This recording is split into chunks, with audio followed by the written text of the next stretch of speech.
Hello and welcome back to my YouTube storytelling channel. This is Hua. I hope that you find yourself happy and healthy and well today. I am here to read part 2 of the title, The Simple Life. And if you have not listened to part 1 yet, it's located in my videos below. So I invite you to sit back, relax, and enjoy.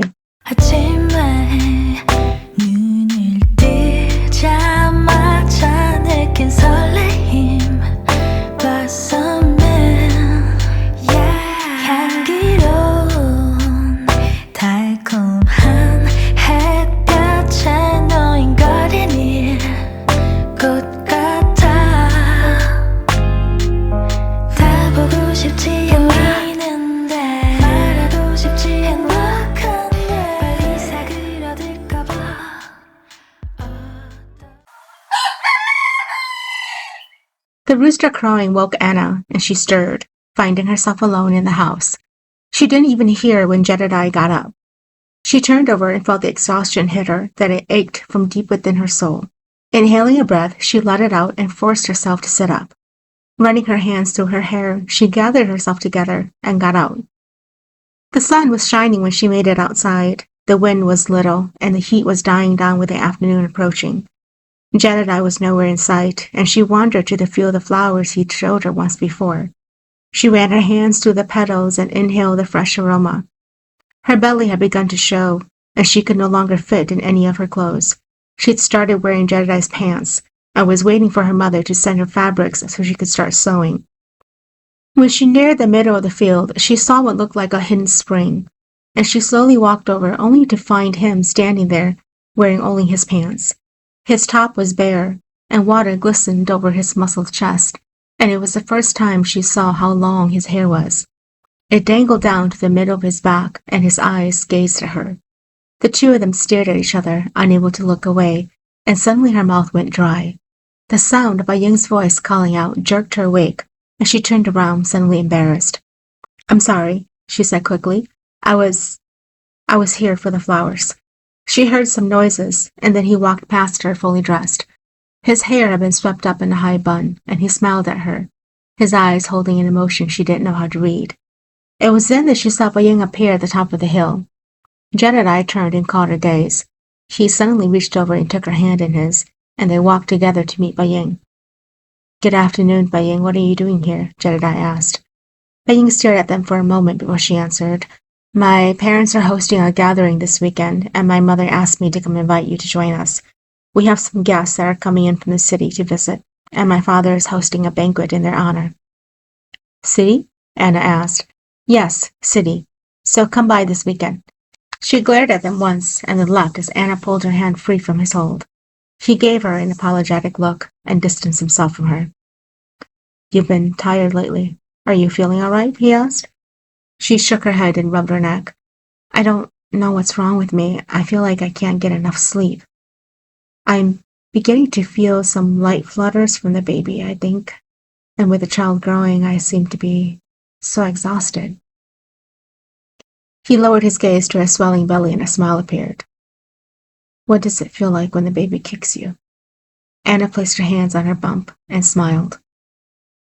"It feels like a tickle from inside, like a fluttering of wings, like a deep breath that moves all your insides, like a gust of wind that moves you too fast. It's quite magical." And Jedidiah moved closer to her. "Will you let me touch your belly the next time the child moves?" She smiled and nodded. "Sure, I'll let you do that." Her mother's letter came the following day with fabrics to sew for clothes. Jedidiah brought the bag up the mountain to their house and found her sitting by the front porch, swinging her legs, writing in her journal. She looked up at him and smiled. The look made his heart race as she put her book down and stood up. "You're back." "I am. Here, your mother sent you some things." He handed it to her, and she thanked him. And then she disappeared into the house, and without meaning to, his eyes glanced down at the journal she had accidentally left behind, and the words made his heart break. "I am going insane with boredom." Jedidiah gathered together his courage to look away and took a deep breath. He walked to grab his axe and headed toward the forest to gather wood for the evening. Boredom. There was so much to do around the place, and yet she was bored. He knew and understood where she came from. She came from the city. She wasn't used to farm work, and she was pregnant, so there were some things she couldn't do. The words hurt more than he expected, and he dropped his axe to the ground.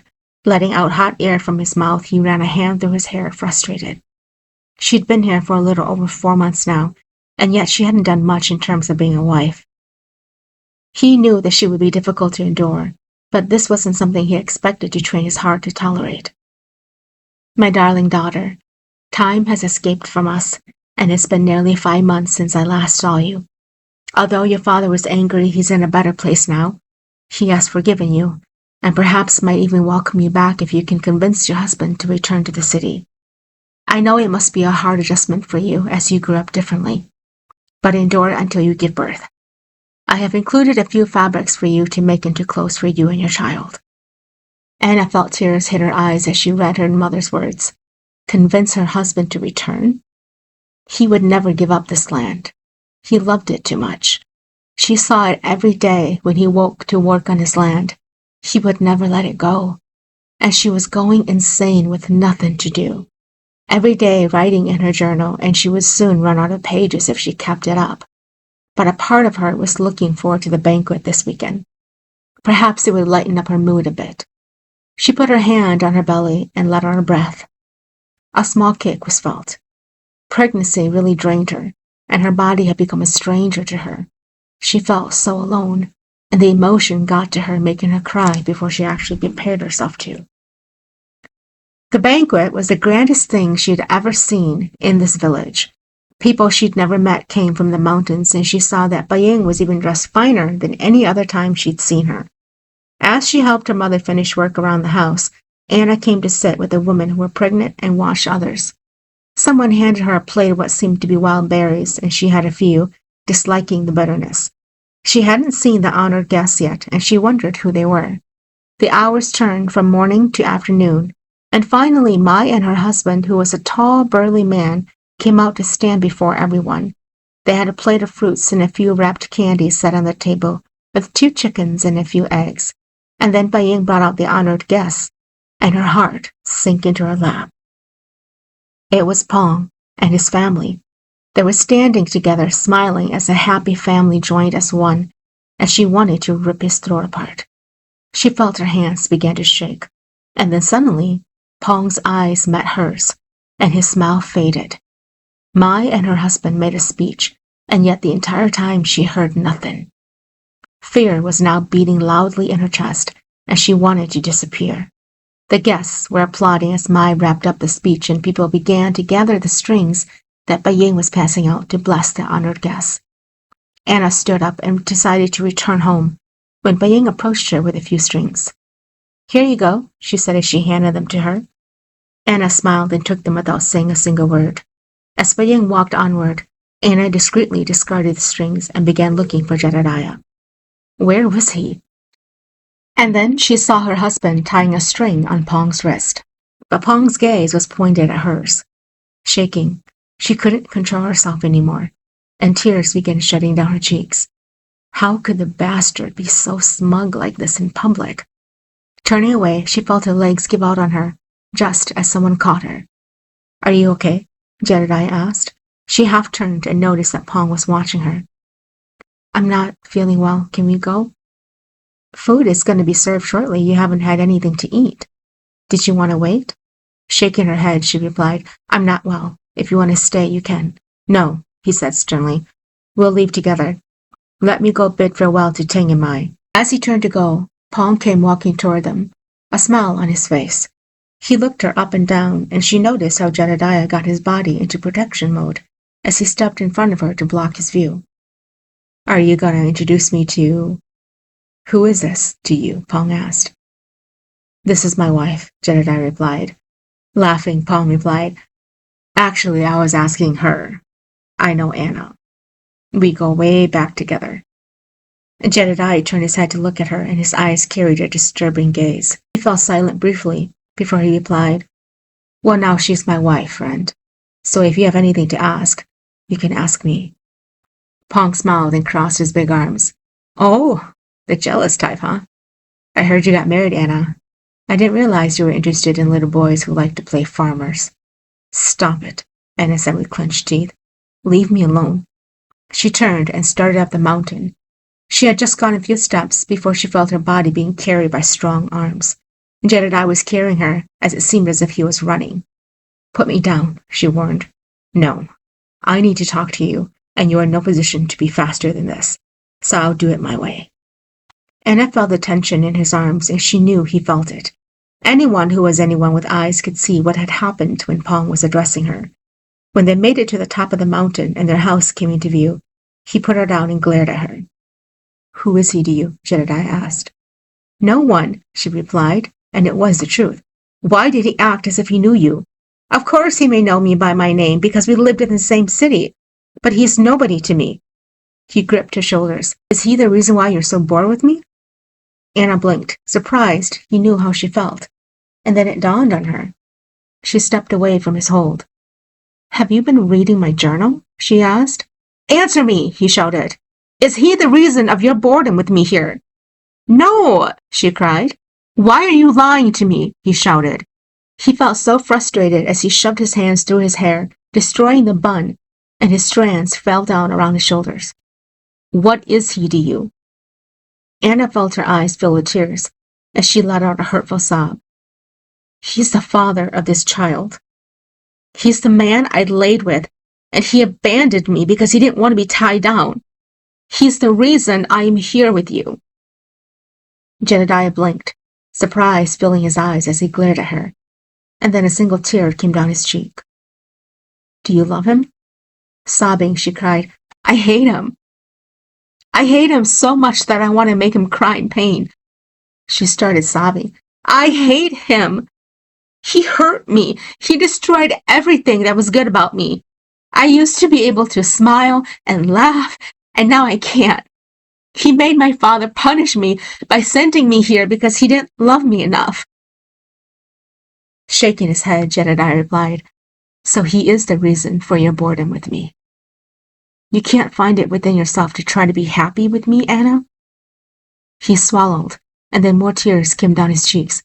I was so happy when I learned that you were going to be here. To be my wife.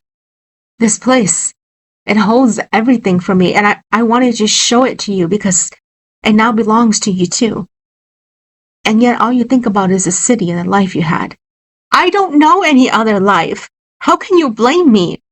What do you want me to do? Wake up at the crack of dawn and kill chickens and garden like you do? Well, at least try to, he cried. You're not trying anything, and you're driving yourself insane. She pushed him and screamed, I hate this place. And then suddenly her cry stopped, and she moaned softly. Jedidiah rushed to her, and she lost her balance as her body twisted. What's going on? He asked. Oh my God, it hurts. She gasped and let out a scream. As he was holding her, he felt something wet across his pant leg, and when he pulled his hands after touching her, his palm was bright red with blood. She began panting, her chest heaving up and down. Jedidiah, she whispered, help me. Don't fall asleep. Hold on, Anna. Anna woke to the sound of a machine beeping, and she felt her body ached everywhere. Turning her head slowly, her vision blurred at first. But she saw Jedidiah sitting before her. His arms and shirt were entirely soaked with dry blood. She frowned, and then the pain from her midsection reminded her about what had happened. She felt tears gushing down her cheeks as a pretty nurse walked in and smiled at her. What happened? She asked the nurse. Are you in pain? Shaking her head, she replied, no. The nurse came to her and touched her hand gently. You had a miscarriage. Your husband carried you to us. Anna felt her heart sink as she turned back to look at how bloody Jedidiah's shirt was, and then he stirred, and his eye opened. He quickly rushed to her and held her hands. Are you hurting anywhere? He asked. Shaking her head, a single tear ran down her cheek. You carried me all the way here. He looked at himself, and then he cleared his throat. I forgot to change. Don't let this sight frighten you. You scared me more. I had never seen so much blood before in my life. and then he lifted his eyes to look at her. Anna, I'm sorry. We lost the baby. She closed her eyes and turned away, sniffling. Am I a terrible mother? Is that why even the baby chose not to be born to me? His father already denied me. Why did he have to deny me too? She let out a sob and put her hands over her eyes, crying. Anna, I'm sorry. Forgive me. For what? She asked. For this. And then she felt his hands around her, holding her, and Anna let herself go. The cry sounded almost like an animal, and she realized it was coming from her. Her heart was wrenching apart as she thought of the smirk on Pong's face when he approached her. There was no sympathy in his eyes as he looked at her, and he almost thought her moving to the country was comical. Where in the world did she think that he had loved her? When he begged and pleaded for her virginity? When he promised about how he'd take care of her if she just gave in to him? And she let out a final scream that blinded her into darkness. Jedidiah rubbed his fingers over her knuckles, feeling her soft flesh. She was sleeping soundly on her side, her eyelashes nearly touching her cheeks. She had cried herself to sleep, and only when her cries finally subsided did his heart stop hurting. He couldn't bear to look at her, and he remembered the pain that pounded inside him as he carried her in his arms, running down the mountains to the nearest hospital. It was a good 6 miles away, and he ran all the way there carrying her. He'd begged her to stay awake, and he kept feeling fresh blood flow from beneath his hands. She wouldn't stop bleeding.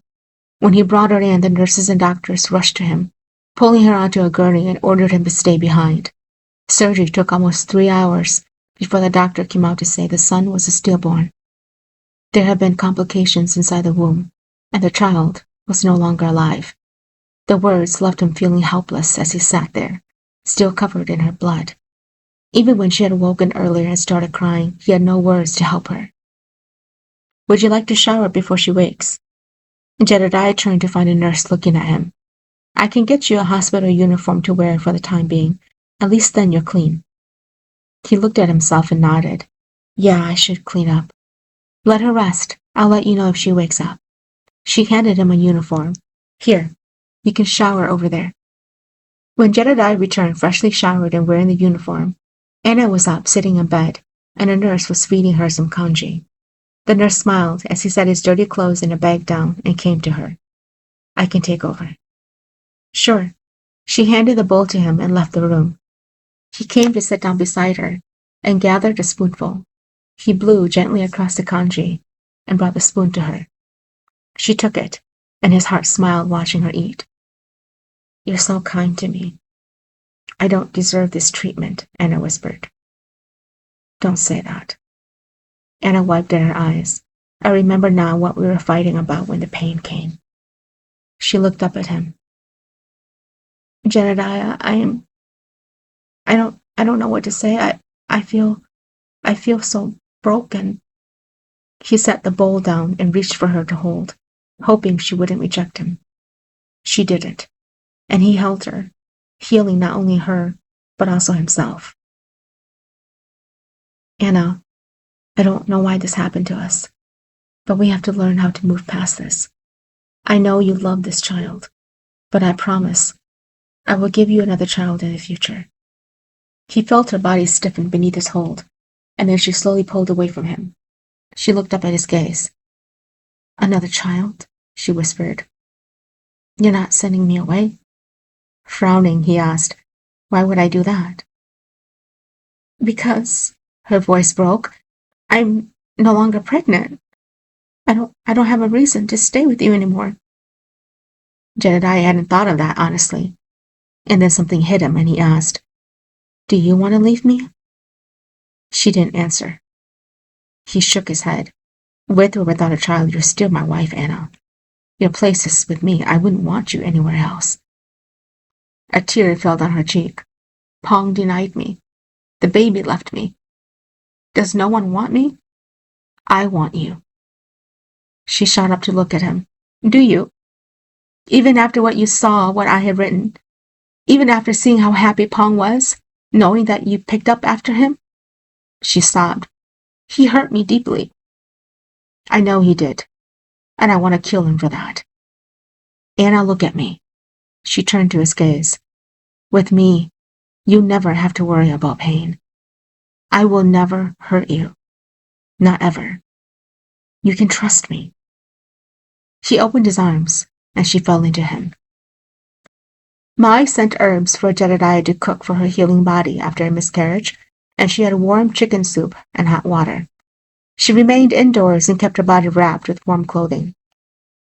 The weather outside was beginning to cool down and the days were getting shorter. When Jedidiah returned home, it was already getting darker outside. Anna felt an empty hole inside her where the baby had been, and she often teared up for what could have been. Although this was a child conceived out of wedlock, she still loved the baby.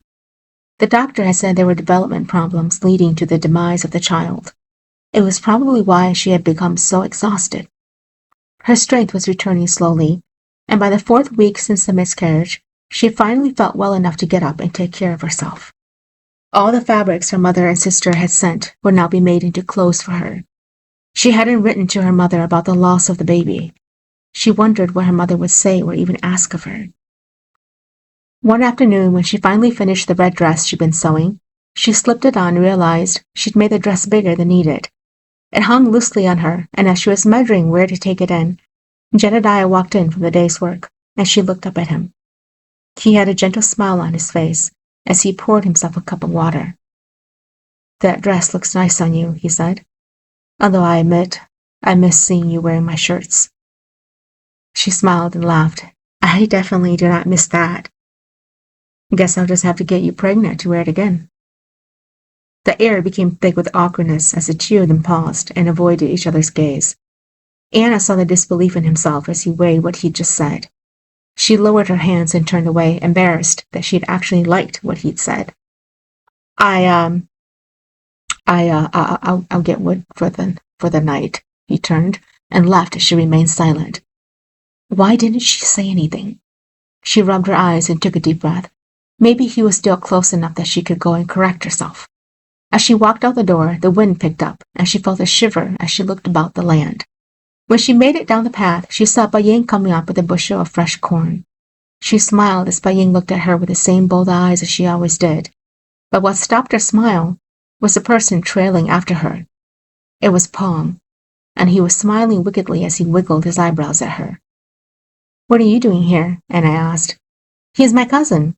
He's going to stay for a few months to help my father build a business with his city skills," Paik said. She handed the bushel to her. "Here, these are from my mother." And then her eyes fell to her now sunken belly. "Did it hurt when the baby came out?"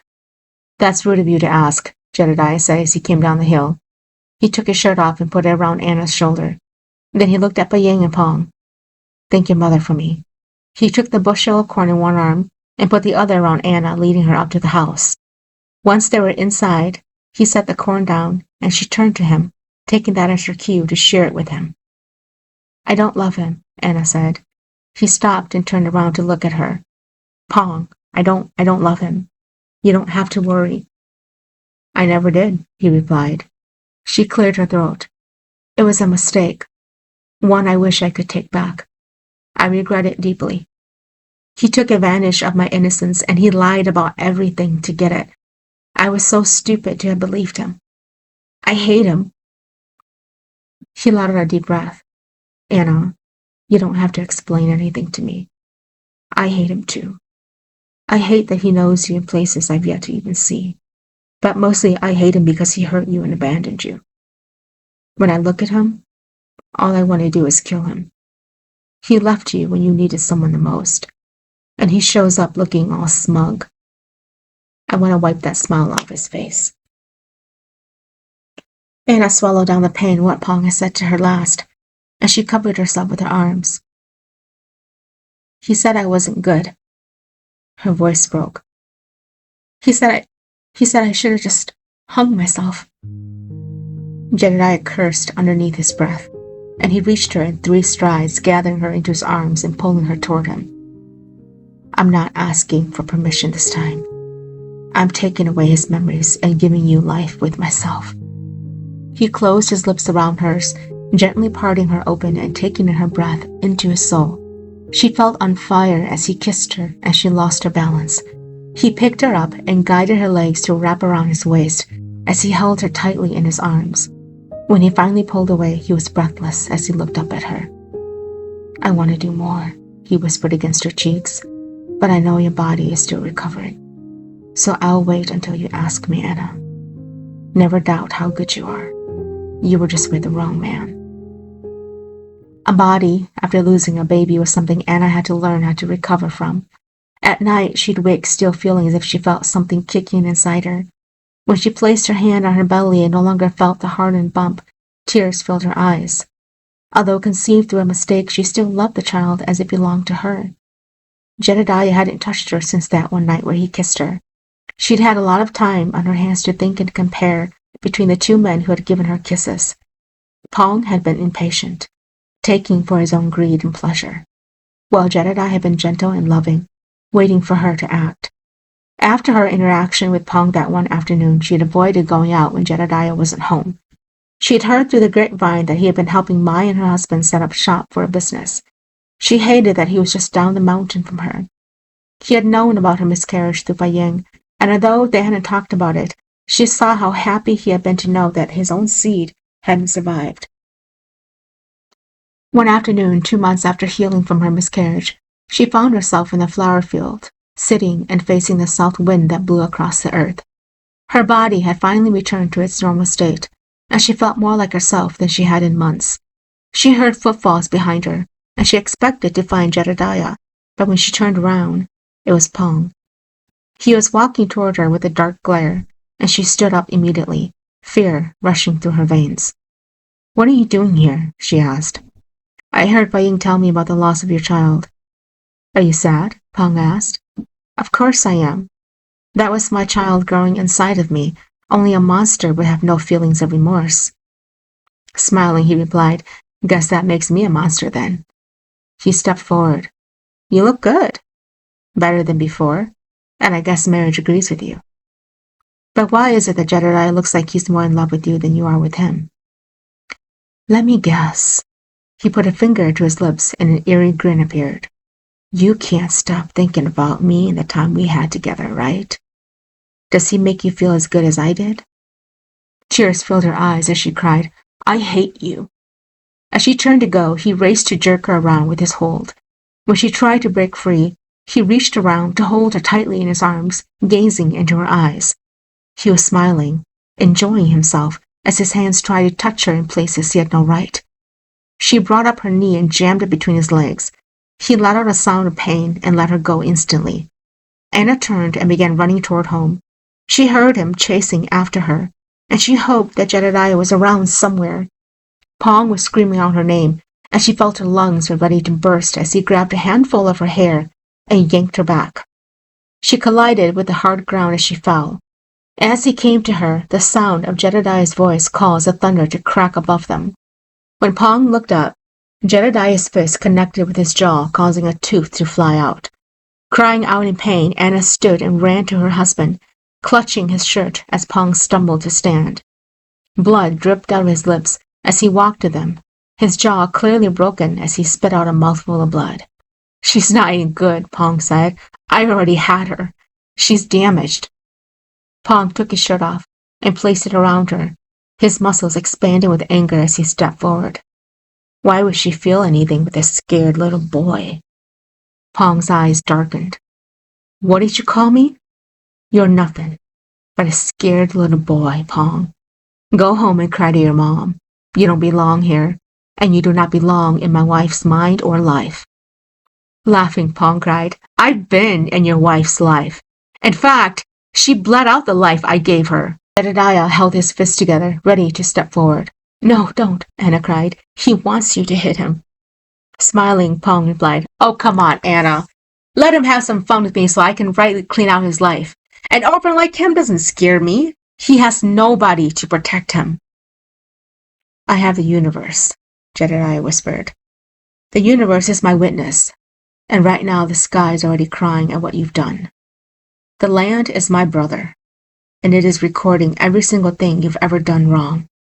The wind is my mother, and she will sing your lies to the world. The sky is my father, and he will write down your entire lives to share. Anna knew it. She knew what Jedidiah was doing. He was taunting him to make him react first, and Pong fell for it. He charged forward, and it allowed Jedidiah to take him down with one punch. The man was on the ground, coughing up blood and fighting to breathe. He picked Pong up by his collar and began dragging him down the mountain. Anna followed until he reached the household of Mai and her husband. Jedidiah threw him down on the ground just as Mai came out with a wide-open mouth. "What happened?" Mai asked as she knelt down to touch Pong's nearly shattered face. "Tell him to keep his hands off my wife, or the next time I catch him again, I will rip his limbs off and nail him on the cross for the entire world to see," Jedidiah warned. Then he turned toward her, and it was then that Mai looked up at her with unbelieving eyes. He picked her up in his arms and began walking up the path to their home. The fear in Jedidiah's chest didn't subside after she got rid of the clothes and had bathed. She was sitting on his bed, blankets around her, and looking into space. If he had been a second late, if he hadn't decided to check in on her, if he had decided to take the long way instead. He shut his eyes and let out a deep breath. Everything in him was loud, pulsating to the core of his being, and he couldn't shut it off. And then he felt her hands on his, and he opened his eyes to find her kneeling in front of him. Tears were streaming down her cheeks as her fingers gently traced the flesh from his knuckles that had torn. And then she brought his hand up to kiss gently, and he lost it. He reached forward, grabbed her face in his, and pulled her into his lap. The kiss started out slow, and then passion ignited him, making him burn. He couldn't help himself, and when she made a sound, he stopped and pulled away, afraid he'd hurt her. "I'm sorry," he whispered. "I lost control." She touched his face. It wasn't a sound of hurt. It was a sound of pleasure. "Please." He whipped his face toward hers and saw the smile she had. He cupped her cheeks and brought her to him, tasting. "Anna," he whispered, "I'm sorry I was late. No, don't carry any guilt. You saved me, Jedidiah, you saved me." He felt her hands come to rest on his chest, and he looked up at her with an inviting gaze. "I'm asking, Jedidiah. I'm asking." Smiling, he replied, "My woman doesn't have to ask for long. I'll give in to her." The thunder roared above the sky as the evening fell around them, and Jedidiah and Anna found themselves wrapped up in each other's warmth. When he woke the following morning, Anna was sleeping next to him, cuddled against his warmth. He had forgotten to bring in wood, and it had gotten cold. He reached across to her and wrapped her into his arms, waking her up. When she half opened her eyes, he kissed her to fully awaken, and when he felt her arms around his neck, he became fully aware how beautiful mornings were with her in his bed. When she pulled away, he touched his face gently. "I have failed as a wife," she whispered. "I'm sorry. I promise that from today forward I will help you with everything around the house. Although, you might have to teach me how to kill chickens." He raised an eyebrow. "I thought you said you'd rather not learn." "Well, that was before you turned me into a country girl who likes the simple life. Help me, Jedidiah. I want to be a good wife to you." Okay? Teaching Anna how to kill a chicken. It was an impossible task as she let the chicken chase her instead. He found it hilarious, and he just stood watching as she ran around the coop yelling at him to help. She ended up running toward him and climbed on his back. It was a fail, although they had a good laugh. Through a week of rough training of gardening and farm life, Anna joined him in the outdoors when he woke and came in when he called it a day. At night, the two shared a bed and their warmth with each other. A few weeks after the incident with Pong, Mai came to visit them. Since he brought Pong to their doorsteps, her visits had stopped. "Good afternoon," Anna said as Mai came up the hill. "It's been a while since you visited." Mai blushed, embarrassed a bit. "I'm sorry.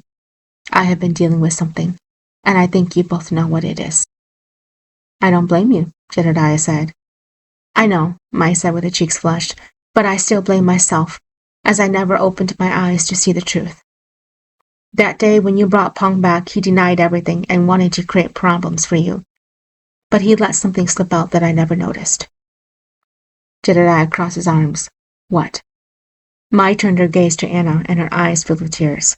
He mentioned he was the father of your baby. Anna cleared her throat and came to stand next to him. Yes, he was. He was the reason my father sent me away here. Pong denied me when I came to him about the child. He even told me to go hang myself. If you know him, you'd know that he leaves the crime scene bloody. Nodding, Mai replied, I do. When he mentioned it, I remembered how he kept staring at you during our banquet, but I avoided it because I didn't want trouble. But when you brought him back to our house, I knew it. My husband did too. And he sent Pong back home. There won't be a business anymore. I don't want to work with someone like him. Anna walked to her and took her hands. I'm sorry. No, I'm sorry, Mai said sternly. I have been watching Jedidiah work so hard for these past few years. I love him like he's my son. And to think that I brought somebody like Pong to live with me with an intention to hurt you and him, it guts me. I'm so sorry. Anna hugged her. Thank you. When Anna came in with a bowl of fresh vegetables to make for dinner, Jedidiah was standing at their bed, and in his hands was a letter her mother had written to her.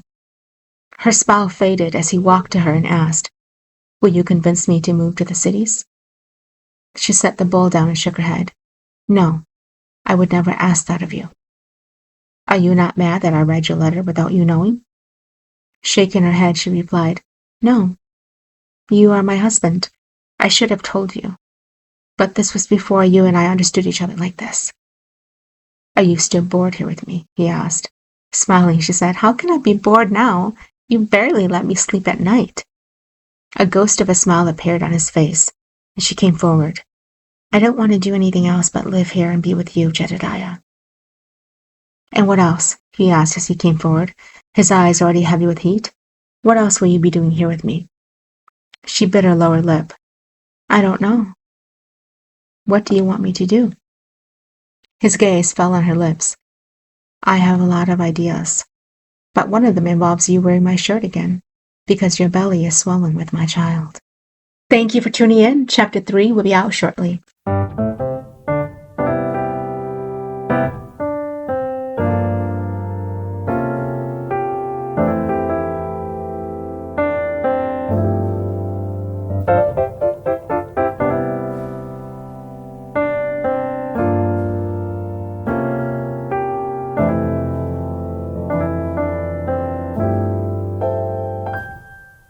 아침에